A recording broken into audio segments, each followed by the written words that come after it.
Jeremy Williams, Head of Stations for Transport for Wales. We're delivering a programme of installation of defibrillators across our network, over 200 defibrillators at nearly 200 of our stations. Adam Fletcher, I'm the head of British Heart Foundation Cymru. At the moment, unfortunately, the survival rates for out-of-hospital cardiac arrest in Wales are really low.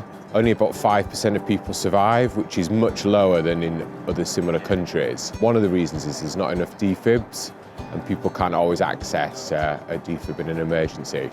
I'm Andrew Barnett, 48 years old. Back in 2018, I was playing in a children's and adults football game. I suffered a cardiac arrest and on the football pitch. The centre staff were told that there was a problem on the pitch, so they came out.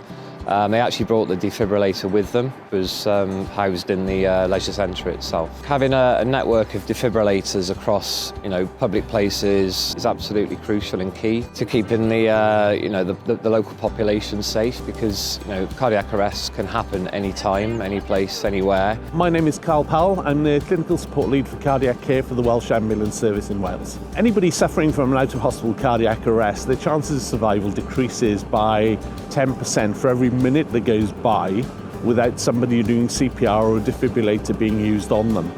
Therefore, the more public access defibrillators that are out there will increase your chances of survival quite significantly. We are aware that rural train stations are perhaps the central hub of some communities as well. Therefore, to put life-saving equipment in those train stations is vitally important to support the local community. I'm Carl Gilmore. I'm the Rail Infrastructure Director working for Transport for Wales. All of the defibrillators which have been installed at the stations will be accessible 24 hours of the day, but more crucially, they'll all be listed on the circuit, which is the National Defibrillator Network. All of our staff will be given training on how to use the defibrillators, and we're working with charities, organisations and like-minded bodies to make sure we can roll out training deep into the communities.